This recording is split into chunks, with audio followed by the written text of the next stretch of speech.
Hello বন্ধুরা, কেমন আছো তোমরা সবাই? আশা করছি ভালো আছো। অঙ্কিতা অফিসিয়াল চ্যানেলে তোমাদের সবাইকে অনেক অনেক স্বাগত। আবারও হাজির হয়ে গেছি নতুন একটা রেসিপির ভিডিও নিয়ে। আজকে তৈরি করে দেখাবো মাছের মাথা দিয়ে পুঁই শাকের চচ্চড়ি। কিভাবে তৈরি করছি রেসিপিটা, সম্পূর্ণ ভিডিওটা দেখতে থাকুন।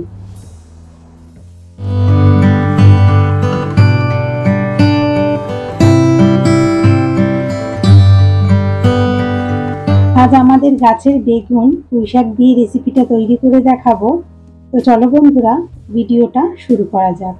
প্রথমে আমি বেগুন কেটে নিচ্ছি। এই গাছের বেগুনটা বেশি বড় হচ্ছে না, বেশি বড় হলে কি হচ্ছে, ভেতরে না দানা হয়ে যাচ্ছে। তার জন্য বেশি বড় করলাম না, একটু বড় হয়েছে মিডিয়াম সাইজের, তখনই বেগুনটাকে কেটে নিয়েছি। নিয়ে নিচ্ছি গাছের পুঁই শাক। পুঁই শাকের যে এই পুঁইমিটুলিগুলো হয় সেগুলোকেও কিন্তু আমি কেটে নিচ্ছি। এগুলোও কিন্তু খেতে বেশ ভালো লাগে, কাঁচাটাও ভালো লাগে, পাকাটাও ভালো লাগে। পাকাটা অনেকে খায় না, কিন্তু আমার ভীষণ ভালো লাগে। কারা কারা এই পাকা পুঁইমিটুলিটা খাও আমাকে অবশ্যই কিন্তু কমেন্টে জানাবে। আস্তে আস্তে করে খুব সাবধানে পুঁইমিটুলিগুলোকে কেটে নিচ্ছি। পুঁই শাকের ডাঁটাও নিয়ে নিয়েছি। পুঁই শাক বেগুন কাটা হয়ে গেছে, এখন আমি নিয়ে ঘরে চলে যাচ্ছি। ঘরে নিয়ে আসার পরেই আমি বটি দিয়ে আস্তে আস্তে করে কেটে নিচ্ছি। খুব ছোট ছোট করে পুঁইমিটুলিগুলোকে কেটে নিয়েছি, ডাঁটাগুলোকেও সরু সরুভাবে কেটে নিয়েছি। মাঝখান থেকে যে ডাঁটাগুলো একটু শক্ত সেগুলো মাঝখান থেকে একটু করে চিড়ে দিয়েছি, যাতে খুব তাড়াতাড়ি সেদ্ধ হয়ে যায়। আর অল্প পাতা নিয়েছি, যে পাতাগুলো নেবার মতন সেগুলো নিয়েছি, যে পাতাগুলো একটু খারাপ সেগুলো বাদ দিয়ে দিয়েছি।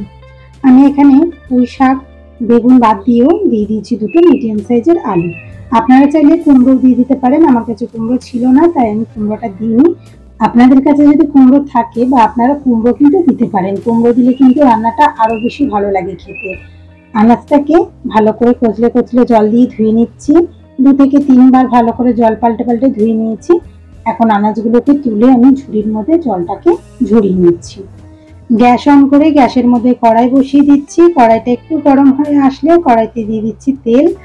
তেলটা গরম হয়ে আসলে দিয়ে দেবো মাছের মাথা। আমি এখানে অর্ধেক একটা কাতলা মাছের মাথা ভালো করে ধুয়ে নুন হলুদ মাখিয়ে রেখেছিলাম, এখন তেলের মধ্যে দিয়ে ভালো করে ভেজে নিচ্ছি। একদিকটা ভাজা হয়ে গেছে, উল্টে আর একদিকটা ভেজে নিচ্ছি। বেশি কড়া করে ভাজবো না, দুদিকটা একটু লাল করে ভেজে নিলেই হবে।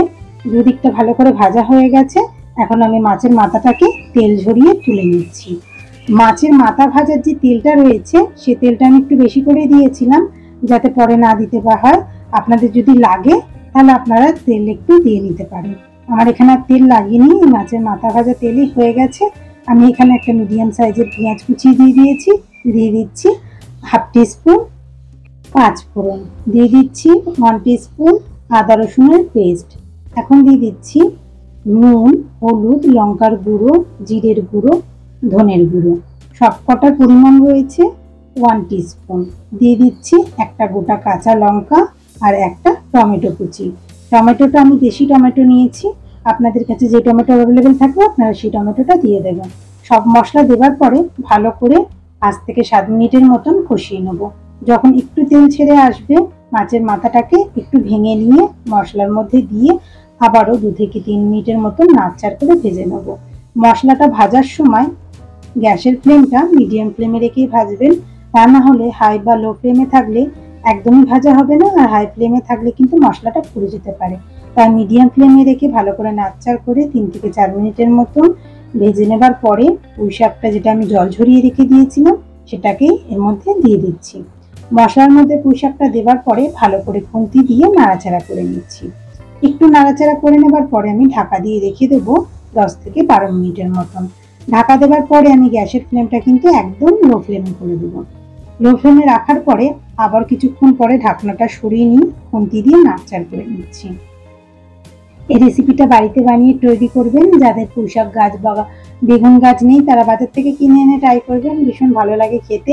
কিন্তু নিজেদের গাছের ফল যেটা বলে আর কি, সেটা কিন্তু খাওয়ার মজা আর স্বাদ একদমই আলাদা হয়। তা আমার খুবই ভালো লেগেছিল রেসিপিটা, তাই তোমাদের সামনে শেয়ার করলাম। তোমাদের কেমন লেগেছে অবশ্যই কিন্তু আমাকে কমেন্টে জানাবে। কিছুক্ষণ ঢাকা দেওয়ার পরে আবার ঢাকনা খুলে নিয়ে নাড়চাড় করে নিয়েছি। এখন তৈরি হয়ে গেছে আমার পুঁই শাকের রেসিপিটা। এখন আমি একটা পাত্রের মধ্যে পরিবেশন করে নিচ্ছি।